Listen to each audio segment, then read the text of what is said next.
Pochváľ Ježiš Kristus. Poďme vstúpiť v modlitbe pred Boží tvár, aby sme vedeli rozumieť tomu, čo Boh nám chce povedať, čo nám dáva poznať v našich životoch. Pane Ježišu, Ty nás navštevuješ útrpy, ťažkosťami, bolestiami. Mnohokrát im nerozumieme. Pýtame sa prečo. Mnohokrát sú tak ťažké, že sa nám zdajú neznesiteľné. Ďakujeme Ti, že Ty si prišiel, aby si prvý prešlapal cestu utrpenia. Ty si ten, ktorý prvý zobral kríž na svoje plecia. Nevysvetľoval si nám zmysel utrpenia, ale dal si nám príklad.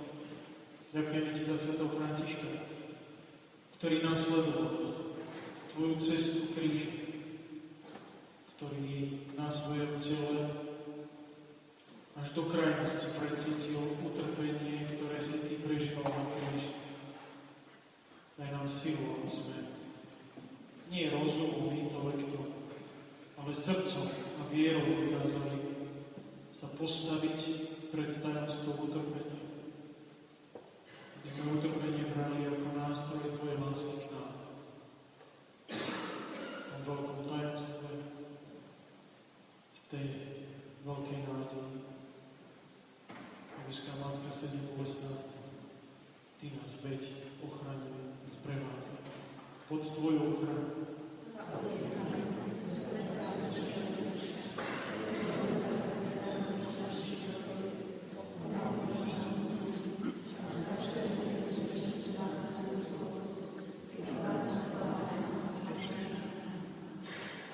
Svätý František a svätá Klára.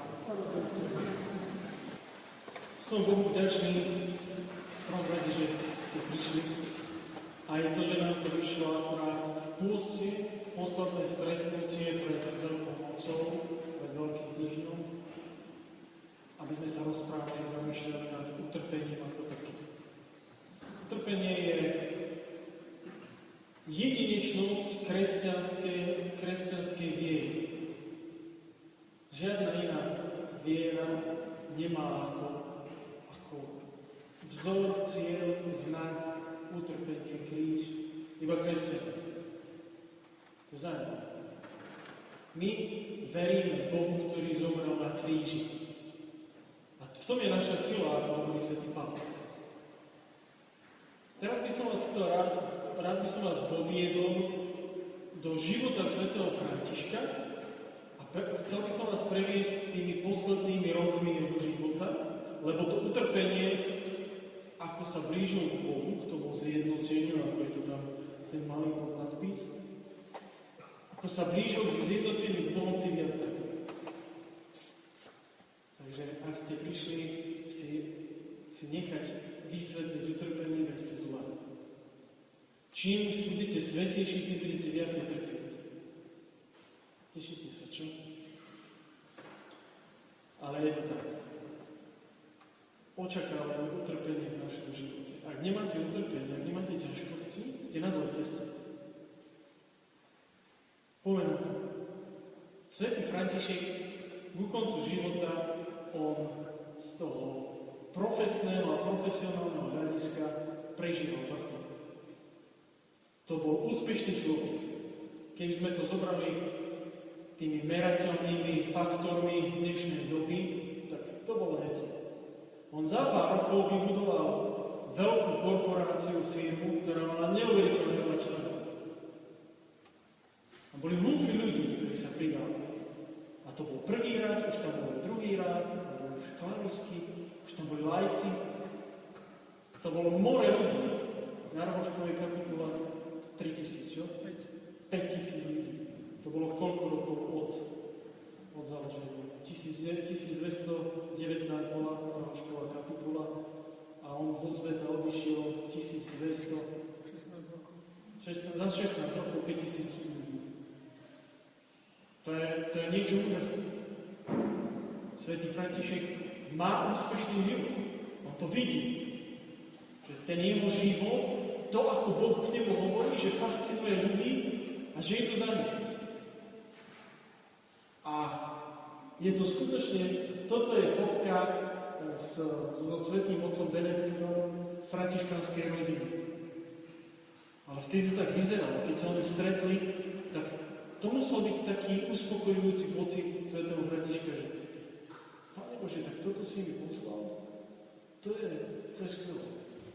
Ďalší úspech svätého Františka bolo teritorium. Svätý František tým, že dospel, o tom sme rozprávali, k tej túžbe evangelizovať, ísť do sveta, tak Boh ho požehnal. Znovu, merateľný faktor úspechu. Oni dobili spolu neuveriteľnú územie za tých pár rokov.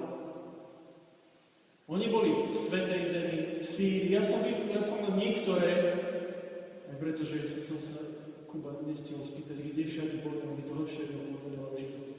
Ale to, čo ja viem, tak boli určite vo Svätej Zemi, v Konštantinopoli, na Cypre, v Sýrii, Grécku, Španielsku, Rakúsku, Uhorsku, v Čechách už boli, v Nemecku, teritorium Talianska nám zvládnuté. Skrátka, ten známy svet, blízky, ten všetky obsadili. Dokonca tesne po smrti svätého Františka išli do Číny. Bolo im jasné, že Čína to je budúcnosť. To dnešní podnikatelia vedia. Kto si neotvorí podniku v Číne, tak to je slabý podnikateľ. My kapucíni sami, ale nikomu to nedáte, už máme misionárov v Číne. Sú to tajní misionári. Máme celú stratégiu, ako sa dostať do Číny. Svätý František to vedel a on túžil. Mal úspech. Skutočne Európa bola pokrytá bratmi. Už za života svätého Františka. Na severe asi nebolo. Či bolo? Nie. A v Čechách, v Poľsku však to bolo ani... Neskôr ako po nás. My sme mali skôr bratov. Ale za čia svätého Františka. Ešte nie. My sa dostali do Nemecka. Nie, no v Nemecku boli a u nás boli. Nemecko a Rakúsko. Ale v Čechách a v Poľsku ešte neboli. To až po smrti svätého Františka. 30 rokov. Takže máme odborný doplnok. To znamená ďalší úspech. 5000 bratov v celom známom svete. Ďalší úspech boli mučeníci. Svätý František horel za to, aby to boli autentickí muži, ktorí pôjdu evangelizovať. On sám túžil po mučeníctve. Sám túžil ísť von a hlásať, deliť sa o to, čo prežil vo svojom vnútri. A za jeho života sa mu stalo realitou tá túžba, že už 1220 títo 5 bratia boli zabití pre svedectvo viery. Svätý František určite s veľkou bolesťou prijal túto správu, ale aj s veľkou radosťou zároveň. Lebo bol to úspech evangelizácie. Tak ako prví kresťania zomierali, tak začali zomierať pre vieru aj prví bratia. Ďalším takým znakom úspechu svätého Františka bolo potvrdenie reguly. Ak si pamätáte, minulých stretnutiach sme spomenuli aj to, že to bol malý zázrak, že pápež schválil regulu. Lebo koncilom zakázal. Nechcel, aby sa vydávali a schváľovali ďalšie reguly. Toto je úspech. Že svätý František od svätého Otca ešte za svojho života 1223 dostáva bulu. Už spečatili. Najprv to bola ústne potvrdenie, ústna regula, potom to malo svoj vývoj, ale on dostával Bohu. Dostával písomnou formou potvrdené, áno, toto je váš život, toto potvrdzuje Svätá Cirkev. A určite to bola veľká vec. A je to veľká vec až dodnes, že existuje potvrdená Františková regula. Svätý František teda bol úspešný človek. Ten úspech bol založený na tej spolupráci svätého Františka s Duchom Svätým a s tou intuíciou, ktorú mu Duch Svätý dáva, že sa nechal viesť. On inšpiroval tých ľudí, ktorí sa pridali k nemu, všetkých tých vrstvách, mužský rád, ženský rád, svetský rád.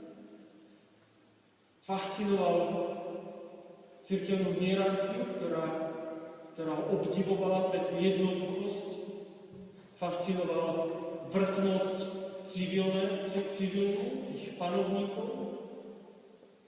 Jednoducho, svätý František sa nemal na čo sťažovať. Z toho ľudského hľadiska určite nie. Keby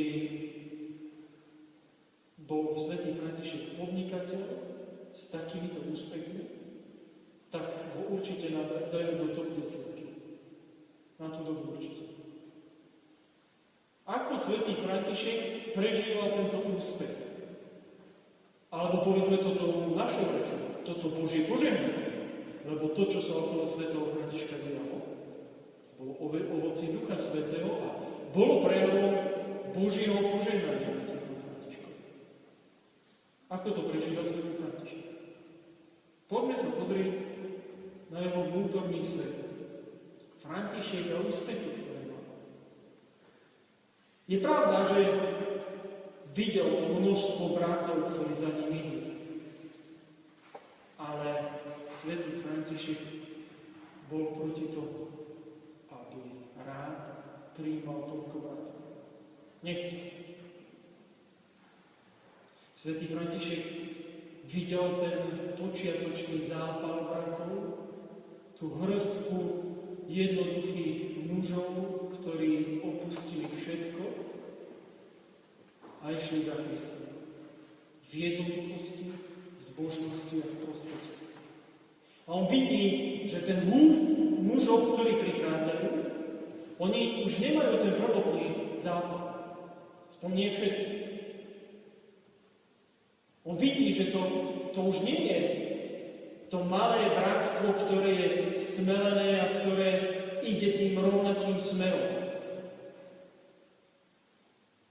On videl, že to už nie je vždy pozrite, ako sa milujú. Píše tam, keď bratia idú svetom, nech sa nehádajú. Asi sa hádali, keď to napísali, ako to do Rebiu nepísali. Máme to dodnes a niekedy si to prečítam. A tak sa natiahujeme, že počúvajte, nehádajte sa, ale ja myslím, že nemáme hádať, tak ja sa znamená. Ani k sestram nemáme chodiť. To všetko svätý František do Rebiu napísal. Môžeme nám spomínať predstaviť. Dobre, to bola taká malá niečo. Svätý František vidí, že mnoho mužov už nežije ten autentický evanjeliový život. Vidí, že to, čo on prijal od Ducha Svätého ako cestu, to už nemá tie korene tak hlboké, aby to mohlo prežiť. Svätý František nechce, aby bolo veľa bratov. Svätý František túži potom, aby to boli svätí bratia. Ako sa svätý František pozerá na misiu?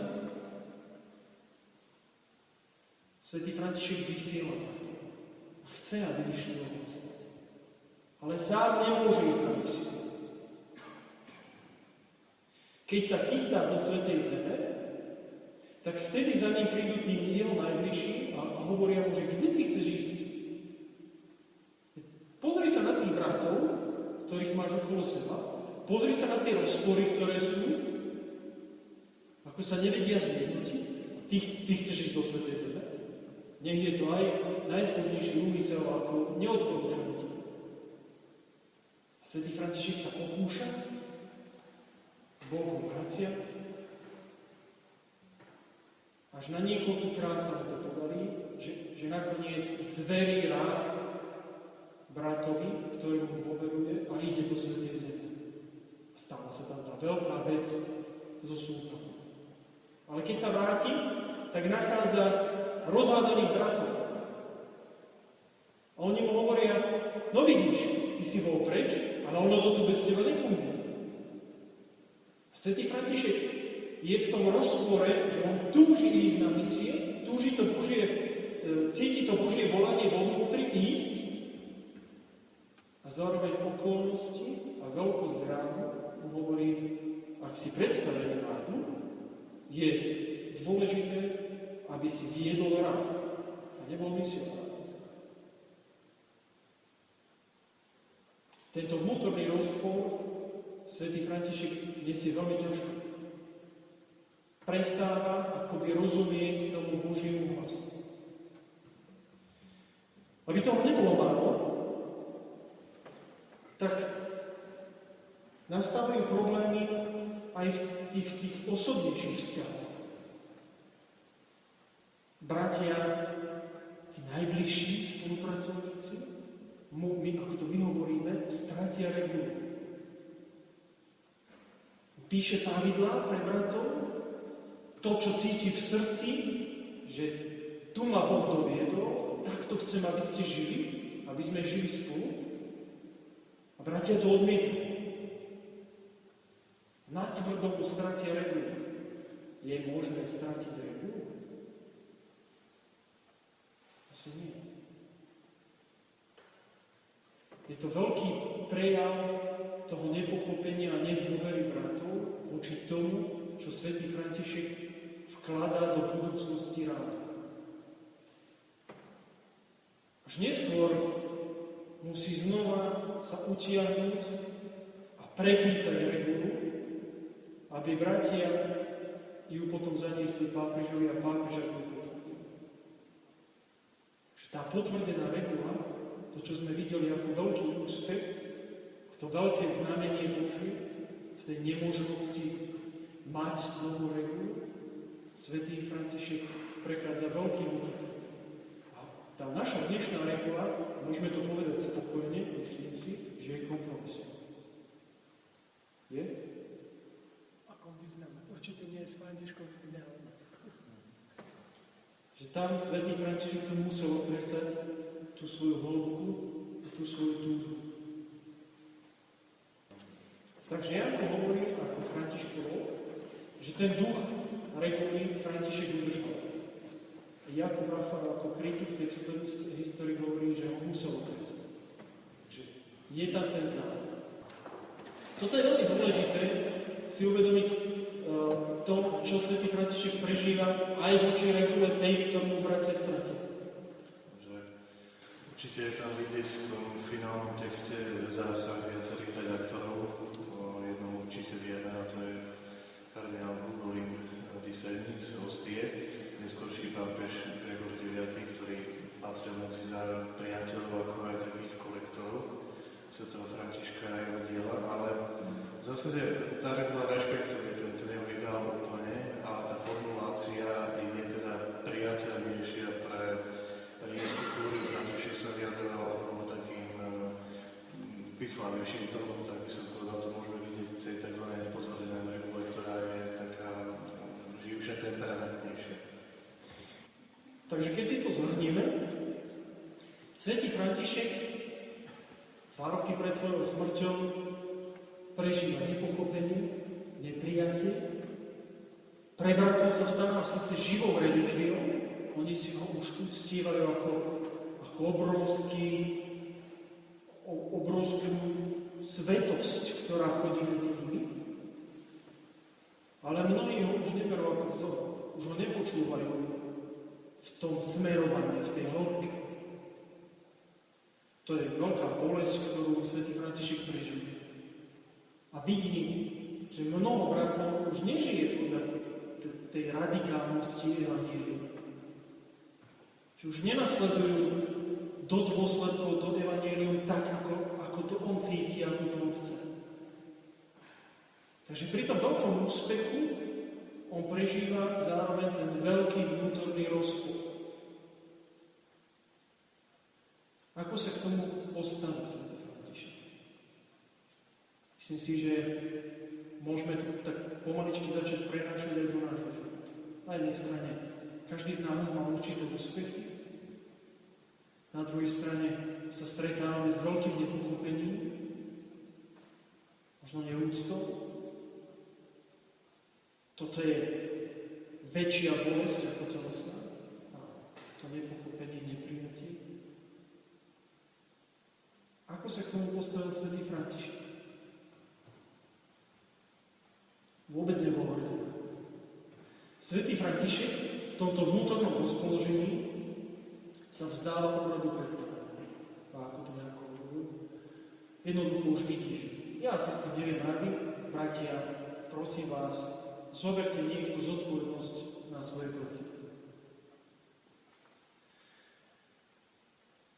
Je to určitá forma takého vzdávania sa tej zodpovednosti. Ja nechcem použiť zrovna slovo útek. Ale svätý František si evidentne uvedomuje tú svoju neschopnosť pri tom húfe bratov, ktorí sa na ňo obracajú s dôverou.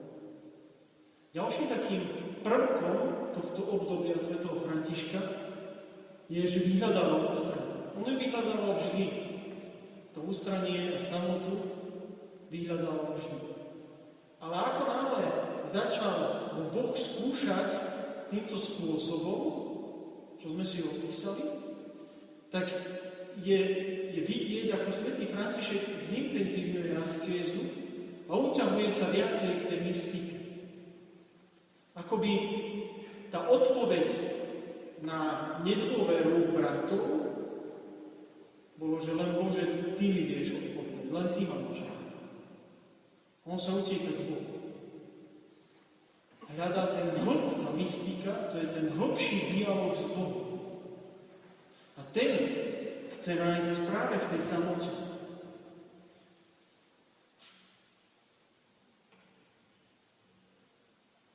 To, čo je kľúčové, je, a to mnohí tí životopisci opisujú, že svätý František žiada Boha, aby mu vyjavil ďalšie smerovanie. Nielen pre neho, ale aj pre bratov. Lebo vidí, že to, čomu bol povolaný on a bratia, nie je žité v tej plnosti. Preto sa on stiahol z toho, aby viedol rád. Lebo on si už nie je istý tým ideálom, ktorý mu Boh dal od začiatku. Odpoveďou Boha na túto situáciu, na tento vnútorný stav svätého Františka, na ten jeho spôsob prežívania tejto krízy, je príhoda z Laverny, kde dostáva stigmu. Laverna to bol kopec, ktorý mu daroval jeden grof. Nie je pravda, že svätý František nič nemal. Najmenej Lavernu mal.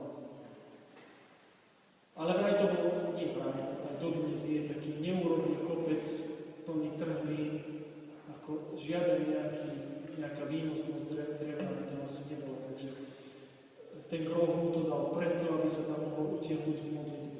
A svätý František to využil.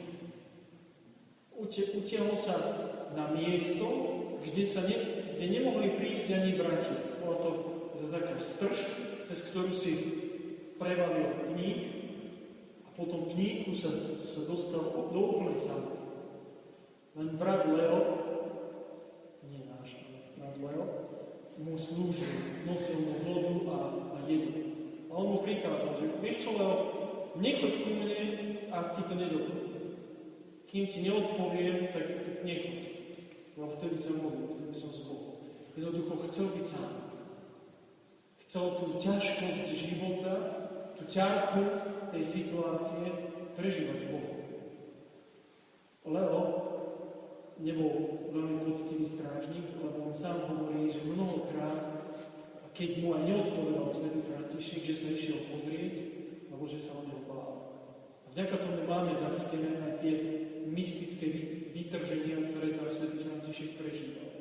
Aspoň podľa opisu brata.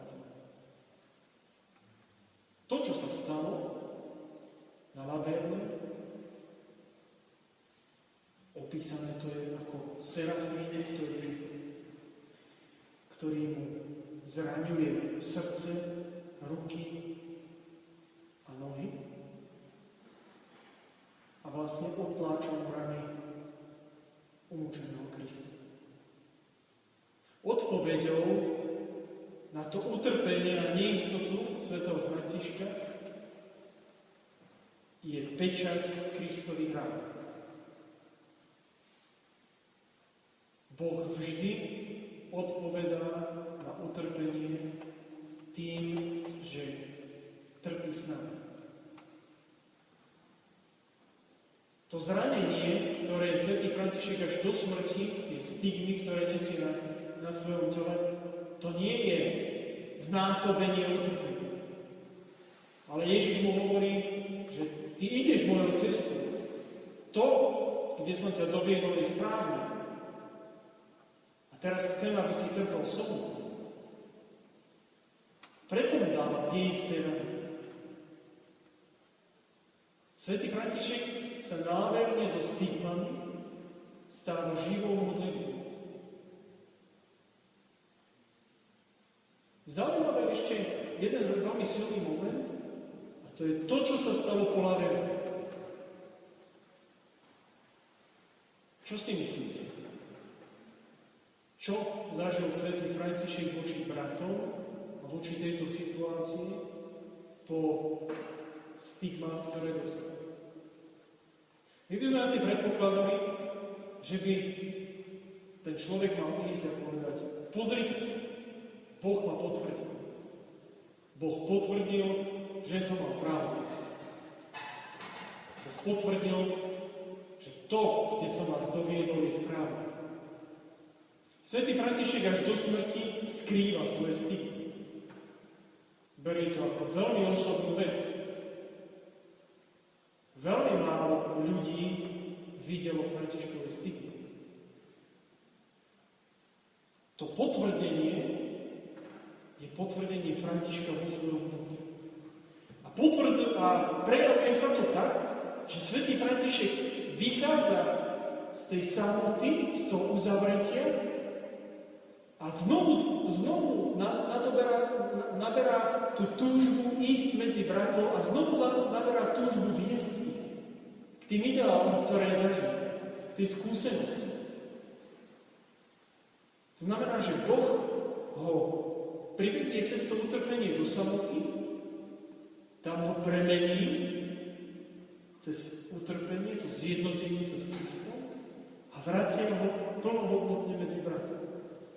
Svätý František hovorí v tom období, že bratia, poďme niečo robiť, ešte sme nič nespravili. Túži, aby znovu rozdúchal ten oheň toho zápalu, ktorý je v ňom. Napriek tomu veľkému utrpeniu, ktoré prežil. Aj nepochopení brat odmietnúť. Znova ich príjme. Asi by som to ukončil práve tou úvahou tej dynamiky utrpenia. Je prirodzené, že prežívame ťažkosti v živote. Je prirodzené, že nás to vedie do vnútorného uzavretia sa. Je prirodzené, že by nás veriacich to malo viesť pred kríž s otázkou, ako ďalej, Pane? Prečo? Ale podľa vzoru svätého Františka a ďalších svätých vieme, že tá odpoveď Božie potvrdenie má nás znova priviesť medzi ľudí. S to väčšou pokorou, otvorenosťou a prijatím toho utrpenia. V momente, keď sa dokážem zjednotiť s Kristom v utrpení, dokážem znova začať žiť. Plnšie, hodnotnejšie a zmysluplnejšie. Utrpenie nemá zmysel. Boh nestvoril utrpenie a nechcel. Boh vie dať utrpeniu zmysel. A ten zmysel je práve v tom hlbšom zjednotení sa s ním. Amen.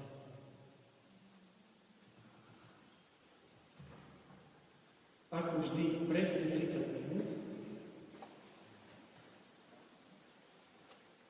Myslím si, že bratia vedeli ešte doplniť k tomu stavu, ako to prežíval svätý František. Ak chcete. Alebo ak sa chcete opýtať, hneď svetlu, Rob sa chce. Ja by som sa chcel opýtať,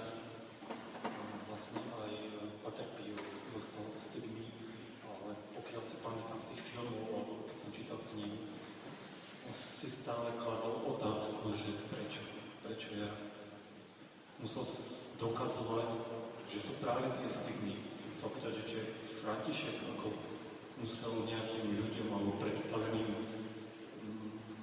dokázať, že sú to stigmy, ktoré dostal Pána Boha.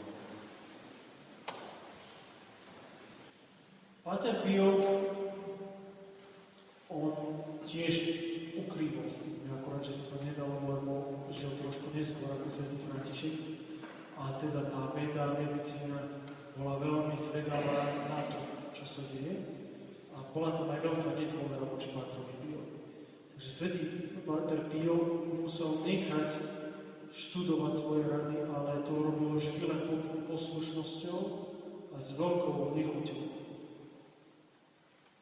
Je to zrejme tak silný zážitok, osobný zážitok, ktorý títo ľudia nechcú, aby bol nejak viditeľný. A svätý František to asi ja to viac vedieť, ako prežíval svoj styl. Ja ešte ako Pátrovi Piovi z toho, čo viem, ako poznám nejaké spisy, tak on prežíval aj zahambenie, pretože má tie znaky. Pretože sú to znaky podobnosti s Kristom, ale sa to necítil hodný.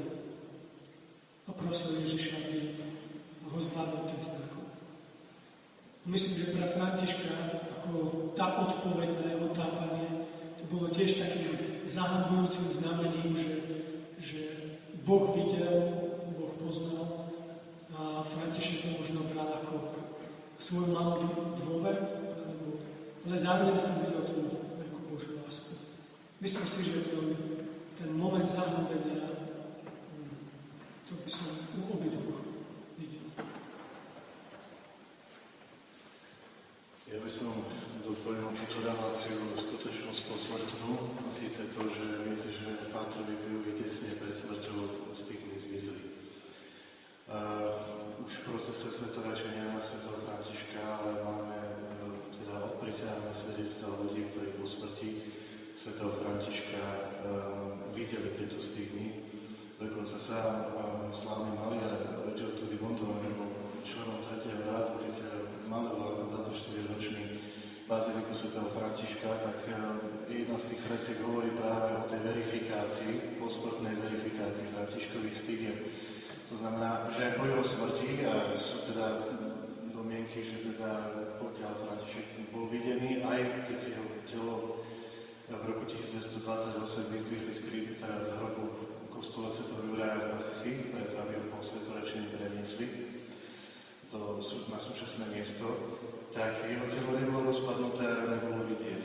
Máme dokonca opísané, ako vyzerá. Boli dokonca veľmi zvláštne, a to síce, že František mal dokonca také stigmy, že ako by sme sa správali na klince, ktoré mali na jednej strane hlavičku, na druhej strane hrot, to malo na rukách a takisto aj na nohách. Presný opis to, ako vyzerala jeho ranou v boku, na ktorej strane takisto bola.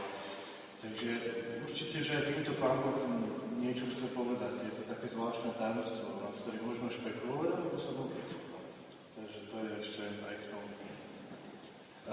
Ďalšia vec je, nie všetci stigmatizovaní ľudia, aj na svete, a povedzme, ktorých stigmy, by sme mohli povedať, že pochádzajú od Boha, pretože nemusia.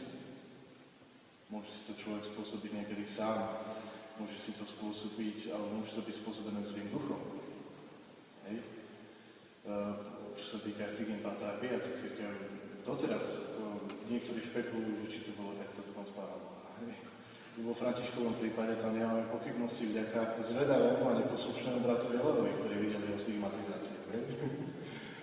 Ale povedzme, medzi našimi spolubratmi, kapucín bol ešte tiež v 20. storočí žijúci a súčasník Pátra Pia, Padre Dominikov, ktorý žil v Manompello, v kláštore, kde je tá všetká Pána Ježiša, a bol tiež stigmatizovaný. O tom sa moc nehovorí.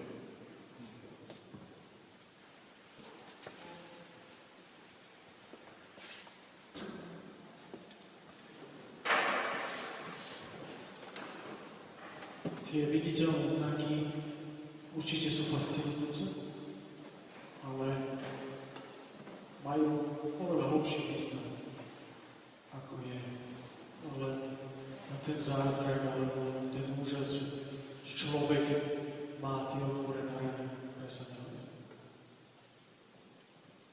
Tá autenticita je potvrdená aj tou skromnosťou a pokorou tých ľudí, ktorí to majú. Ak by to niekto chcel ukazovať, nechal sa do dnešnej dobe fotiť, alebo to vystavovať, tak asi to nie je Ducha Svätého. Bo tá stigmatizácia je skutočne intimný moment človeka s Bohom. Hovorí sa o mnohých, alebo o niektorých svätých, ktorí mali skryté stigmy. Že prežívali tú vnútornú bolesť, ale nemali vonkajšie rany. Katarína Sienská. Hovorí sa o Jánovi Pavlovi II.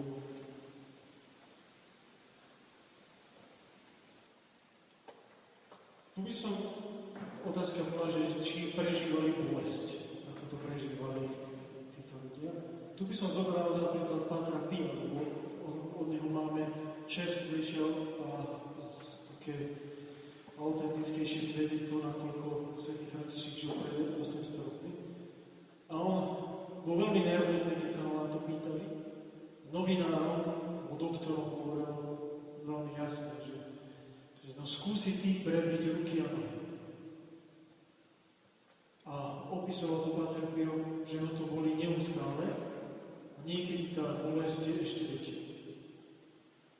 Že nebolo to len symbolické zranenie, ale bolo to normálne, autentické zranenie, ktoré bolo neustále bolestivé. Už Páter Pio sa mal pripodobne mal ísť v časoch piatku, keď prežíval to Kristovo utrpenie. Tak si predstavte, že ti niekto dá do dlane hrdzaný plynie za ti ukrúti. To popisoval tú fyzickú bolesť. Tiež jeden taký príbeh zo spovednice. Jedna penitentka, ktorá teda prišla sa spovedať, sa tiež ako patrne opýtala Páter Pio, a bolí vás to? Ona sa tak aj cez tú mriežku pozerala aj, no čo si myslíš, že Kristus by tu dal na srandu? A zostala ticho.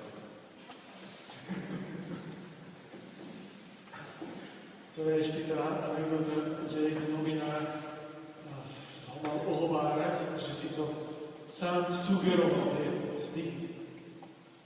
A on mu odkázal, že povedzte tomu novinárovi, že nech myslí na Boha, že sa ním určite stane.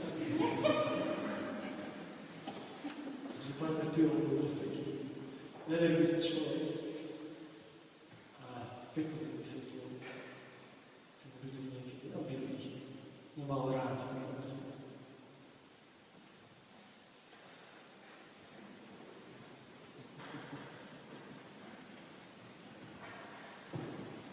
Ja by som sa chcela opýtať, že keď sa František vrátil zo samoty na smrť brata, že ako ho prijal, že prišiel tomu optimizmu a chcel na novo začať, že sa niečo zmenilo. Čo sa týka toho prijatia, ani nie, lebo tie stigmy mu skôr poškodili v tom chápaní Františka ako osoby, ako by mu pomohli znovu tomu zaradeniu sa. Lebo on už predtým bol svetec pre nich. A keď ešte prišiel s Kristovými ranami, tak ako pre nich to už bolo ako vrchol, lebo to oni, historici dokonca píšu, že oni už potom dávali na neho pozor, že kde zomrie. A normálne sa snažili dostať ho do Asisi, dávali mu potom aj strážili, aby ho neukradli, aby zomrel v Asisi. Že ako stigmy mu nepomohli v tom prijatí zo strany brata.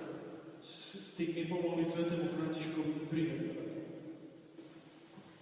Asijskí rytieri vyrazili a keď sa František blížil k Asisi, tak už ho sprevádzali celý posvetnú sa cestu, lebo sa báli, že prídu z Peruče rytieri a ukradnú im relikviu. Taký to bol stav už na konci Františkovho života. Ale možno jeden taký dôsledok návratu môžeme vidieť, a to ste s tou regulou,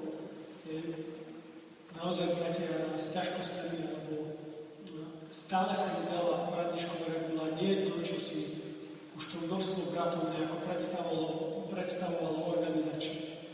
Lebo podľa mňa tam naozaj František dal toho svojho ducha a bratia s ním neboli spokojní. Ale tie stigmy spôsobili to, že sa už nikto neodvážil trfať.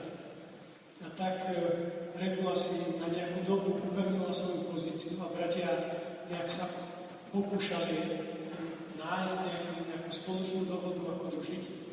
No a nakoniec aj tak sa to celkom nepodarilo a v roku 1230 po pár rokov museli pápeža 4 roky po Františkovej smrti, museli pápeža prosiť výklad reguly, aby sa nevedeli dohodnúť, že ako vlastne správne chápať. Takže tá Františková svetosť pomohla upevniť význam reguly, jej zmysel pre spoločenstvo, ale naozaj sme sa dotkli toho, že to chápanie a ten súzvuk života s regulou, že to je ťažká úloha, ktorú na novo musia bratia každej generácie hľadať. Aj bratia to museli hľadať a dokonca za pomoc pápežských výkladov.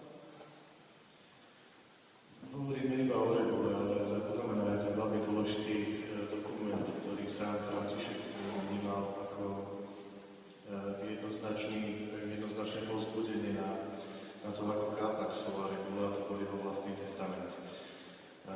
Je to veľmi silný spis, ktorý zvlášť teda aj dodnes medzi menšími bratmi, teda medzi 7 svätého Františka, nie je rovnako brány. U nás, v našej kapucínskej tradícii, má teda hodnotu rovnakú, ako má teda regula, tento testament, povedzme menších bratov konventuálov, i to len jeden z františkánskych prameňov. To znamená, že jeho právny dosah tohto testamentu neuznávajú v žiadnom prípade. A bratia Františkáni, ktorí v 1950 roku boli pritom aj tu u nás žili, tak oni sú niečo medzi nami a tými konventuálmi. To znamená, že vnímajú to ako určite veľmi dobrý apel na to, ako žiť tú regulu, ale aby sa bratia necítili tým byť viazaní. U nás samozrejme má kapucínov tento testament záväznú normu. Ale tiež na to môžeme poukázať, že bratia sa teda ešte skôr, než prišlo k tomu pápežskému výkladu, práve voči tomu testamentu, ktorý sa pri František tesne pred smrťou zanechal, postavili tak, že sa pýtali pápeža, či má mať tento testament nejakú záväznosť a dá sa povedať, že čakali, pokým sa pomôže ako si tá prvá generácia bratov, pretože oni sa rozhodli, že áno.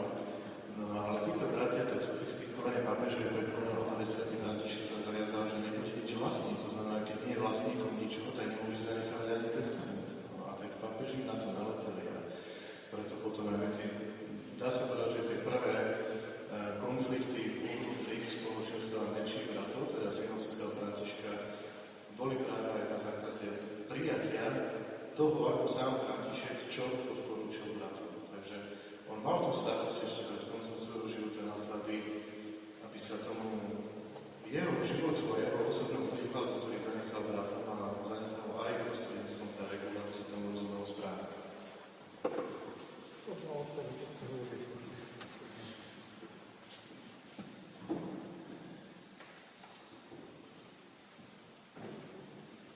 Posledná otázka. Zabralo.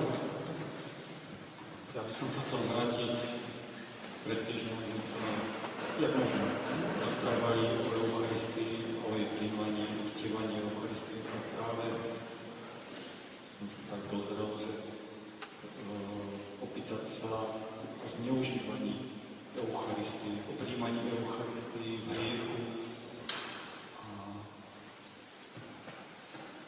Tak by ma to zaujímalo, že čo hrozí človeku, ktorý prijíma Božie telo vlastne hriechu.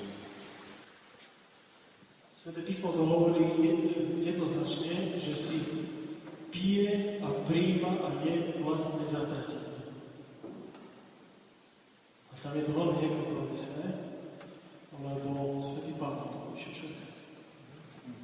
Svätý Pavol to píše, veriaci. Tá čistota srdca je nevyhnutná preto, aby sväté prijímanie bolo cestou spásy. Lebo čo je sväté príjmanie? Sväté príjmanie je znak a je podstatné zjednotenie sa so živým Kristom. Čo je hriech? Hriech je odmietnutie Boha. Znamená, že pravý opak Eucharistie, svätého príjmania, je ťažký hriech. A ono sa to nedá zmiešať. A ten, kto sa snaží zmiešať dve veci, ktoré sú protichodné, sa mu to nikdy nepodarí, iba zničí celú podstatu.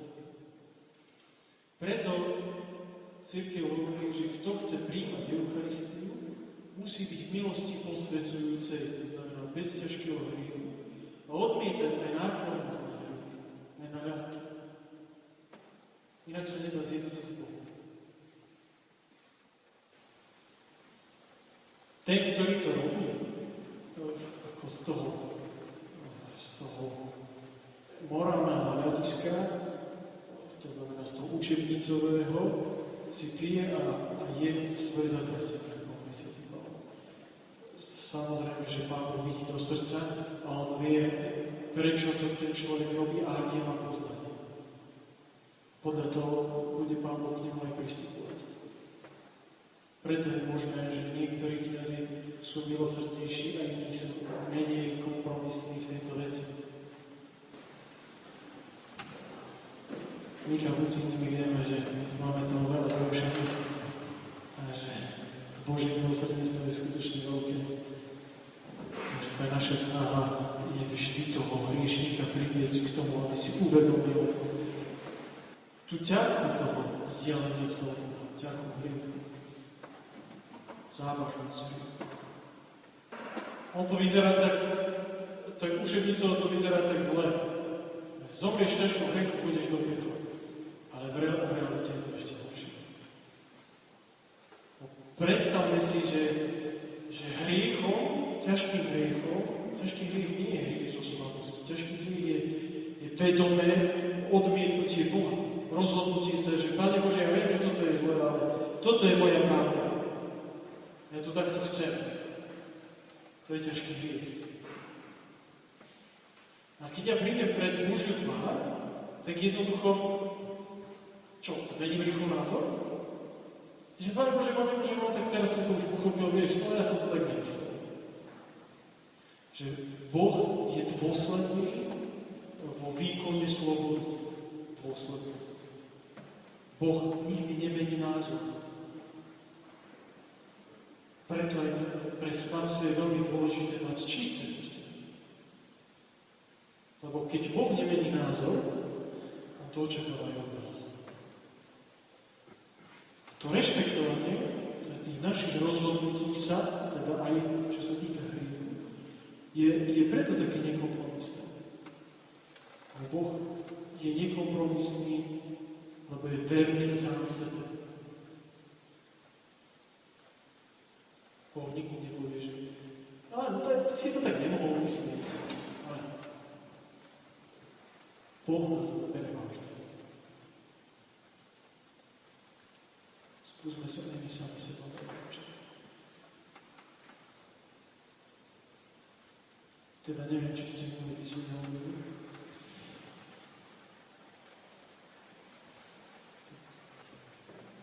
Eucharistii.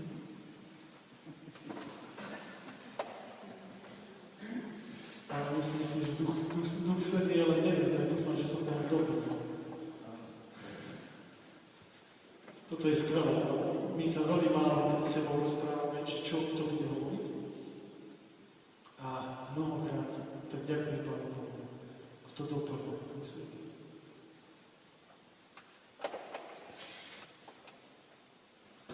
Mnohí študovali všetky tie spisy a asi mal aj mladené veci, čo sa týka očí. A on si ich zničil. On si ich zničil spôsobom života a niektorí teda hovoria, že si vedí plakal.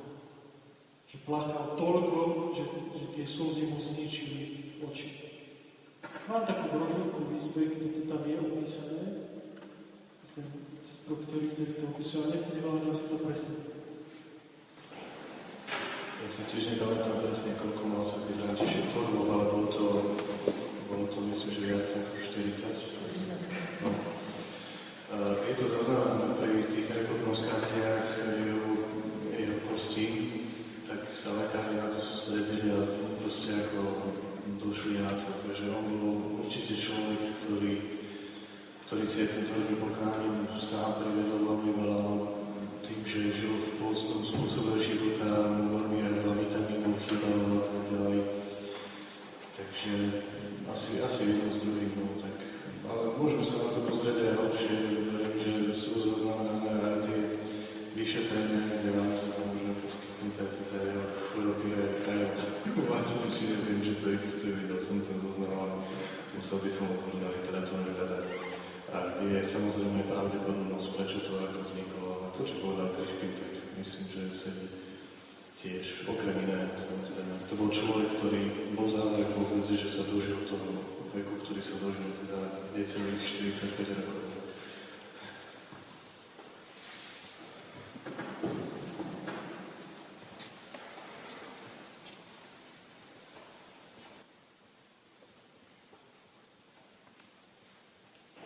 Otcu i Synu i Duchu Svätému.